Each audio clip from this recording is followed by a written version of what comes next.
अब हमें यहाँ पे रेशो दी हुई, लेकिन वो ये कह रहे हैं कि they are differ by 6। By का मतलब क्या है, मल्टीप्लिकेशन। हम सिंपली 6 को मल्टीप्लाई कर देंगे हमारी गिवन रेशोज के साथ, ठीक है। 6 multiply by 6 will be 36 and 6 multiply by 5 will be 30।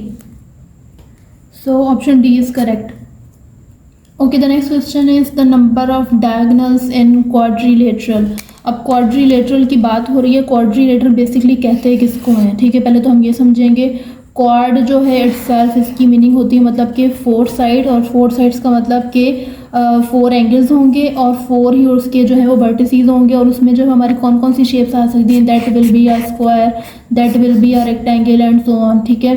तो हमने इसमें फाइंड करना है कि इसमें डायगोनल लाइंस कितनी हो। डायगोनल मतलब कि like this line is known as diagonal line. So अब इसमें एक डायगोनल लाइन ये भी हो सकती है और इसमें एक डायगोनल लाइन ये भी हो सकती है। एंड सिमिलर रेक्टेंगल में भी ऐसे होगा कि एक diagonal line this like this and one will be like this. मतलब कि क्वाड्रिलेटरल शेप्स में जो है वो डायगोनल साइंस कितनी हो सकती हैं, that will be 2। So option B is correct.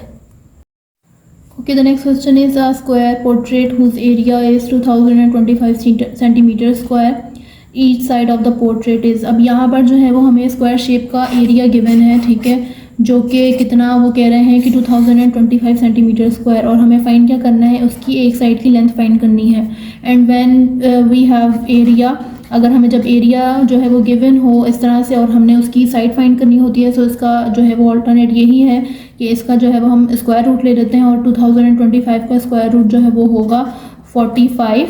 In the same way centimetre का भी स्क्वायर रूट जो है वो सेंटीमीटर होगा। सो दैट मीन्स के 45 centimetre is the length of one side. So that means option A is correct. Okay, the next question is a woman's wage was reduced by 50%. Again, the reduced wage was increased by 50%. Her loss in terms of percentages, कह रहे हैं कि एक औरत है, उसकी उजरत जो है वो 50% जो है वो कम हुई है, ठीक है। और अगेन जो कम हुई उजरत थी वो दोबारा से जो है वो इंक्रीज़ हो गई है, कितनी, 50%।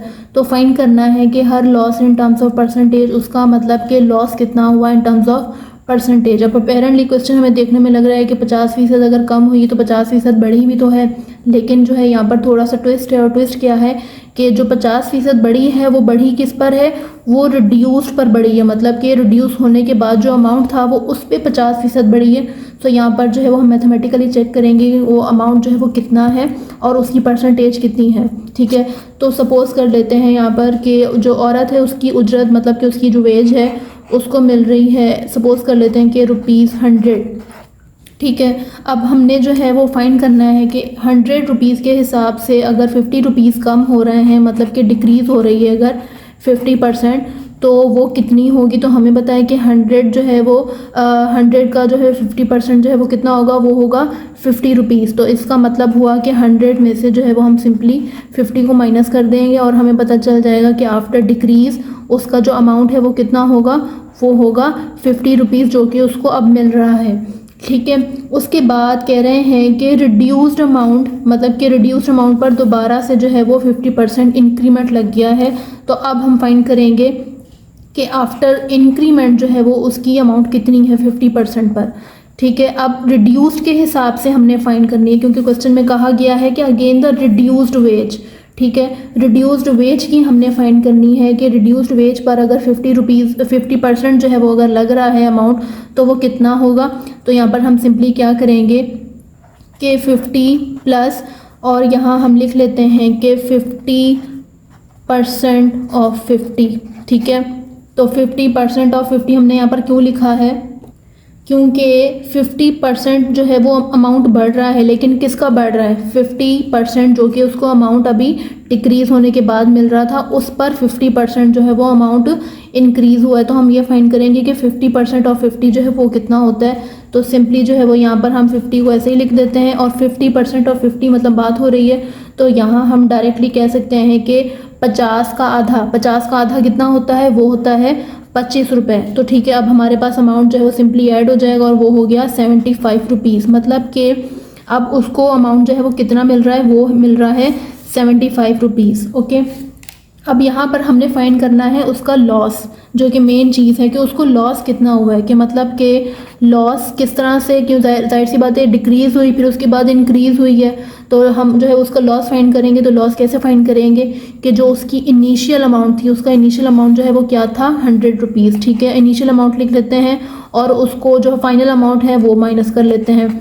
ठीक है, तो इनिशियल अमाउंट जो है वो हमें उसको कितना मिल रहा था, उसको मिल रहा था 100 रुपीज़। ठीक है, और फाइनल अमाउंट अब उसको कितना मिल रहा है, वो मिल रहा है 75 रुपीज़। ठीक है, तो यहाँ से जो है वो हमें मिल जाएगा 25 रुपीज़, मतलब कि उसको जो है इन टर्म्स ऑफ रुपीज़ जो है वो 25 रुपीज़ का लॉस हुआ है। तो अब हमने जो है वो इसकी परसेंटेज फाइंड करनी है कि इसकी परसेंटेज जो है अगर लॉस के हिसाब से देखा जाए तो उसको कितने परसेंट जो है वो लॉस हुआ है।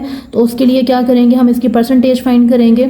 25 will be multiplied with 100 and divided by 100. Why I have divided by 100? क्योंकि मैं जो है उसको इनिशियल अमाउंट के हिसाब से देख रही हूँ कि उसको इनिशियल अमाउंट के हिसाब से कितने परसेंट लॉस हो रहा है। ठीक है, so this will be cancelled and we got 25% here, मतलब कि इन टर्म्स ऑफ परसेंटेज उसको लॉस कितना हुआ, उसको हुआ 25%। So our option C is correct. Okay, the next question is in the following given numbers which is not a binary number. तो पहले binary number को थोड़ा सा मैं एक्सप्लेन कर दूँगी कि बाइनरी नंबर्स बेसिकली होते क्या है। तो कंप्यूटर साइंस में और मैथमेटिक्स में बाइनरी नंबर्स जो है वो या तो 1 होता है या फिर सिर्फ 0 होता है। तो 1 जो है वो ट्रू के लिए भी कंसिडर किया जाता है या फिर ऑन के लिए भी। इन द सेम वे जो 0 है वो यहाँ पर जो है वो फॉल्स के लिए कंसिडर किया जाता है या फिर ऑफ के लिए कंसिडर किया जाता है। दैट मीन्स कि 1 and 0 is the only binary number in computer system and in mathematics. So from our option we can clearly see that कि this have 3, so that means कि this option is not a binary number, so option C is correct. Okay, the next question is the value of 18 in the binary number system is। तो यहाँ पर जो है वो 18 एक number है और उसको कह रहे हैं कि बाइनरी नंबर सिस्टम में वो कैसे होगा। तो इसका क्या रूल है कि we have to keep dividing it with 2 until we get the quotient as 0। कैसे, अब यहाँ पर जो है वो 18 है, 18 को हम डिवाइड करेंगे किसके साथ, 2 के साथ, जब तक हमारा जो क्वोशंट है वो क्या ना हो जाए, वो 1 ना हो जाए। तो जब हम इसको 2 के साथ डिवाइड करेंगे तो यहाँ से हमें मिलेगा 9। दैट मीन्स कि हमारा जो यहाँ पे क्वोशंट है वो कितना है, 9 है, और उसका हमारा रिमाइंडर जो है वो क्या आएगा, वो आएगा 0। अब इस क्वेश्चन 9 को जो है वो हमने फर्दर डिवाइड करना है 2 के साथ, तो यहाँ से हमें मिल जाएगा 4। ठीक है, जो कि हमारा क्या होगा, ये हमारा क्वोशंट है। ठीक है, और रिमाइंडर जो है वो हमारा यहाँ से क्या होगा, वो होगा 1। अगेन इस 4 को हमने डिवाइड करना है 2 के साथ और यहाँ से हमें क्वोशंट मिल जाएगा 2। ठीक है, और हमारा रिमाइंडर जो है वो क्या होगा, 0 होगा। अगेन इस 2 को हमने डिवाइड करना है 2 के साथ और यहाँ से हमें क्वोशंट मिल गया कितना, 1। ठीक है, और हमारा जो रिमाइंडर है वो क्या होगा, दोबारा से वो होगा 0। और अगेन हमने इस 1 को डिवाइड करना है किसके साथ, 2 के साथ, तो ये यहाँ पर जो है वो क्वोशंट जो हमारा क्या हो जाएगा, वो हो जाएगा 0। ठीक है, और हमारा जो रिमाइंडर है वो क्या हो गया, 1। So our condition to make the quotient 0 is fulfilled here. So how we will convert this into binary number? We will add the remainders into reverse process। ठीक है, हम यहाँ से स्टार्ट करेंगे। कैसे, पहले हमारा जो सबसे स्टार्टिंग बैकवर्ड से जो हमारा रिमाइंडर है वो क्या है, वो है 1, then 0, then 0, then 1 and then 0। That means our option A is correct।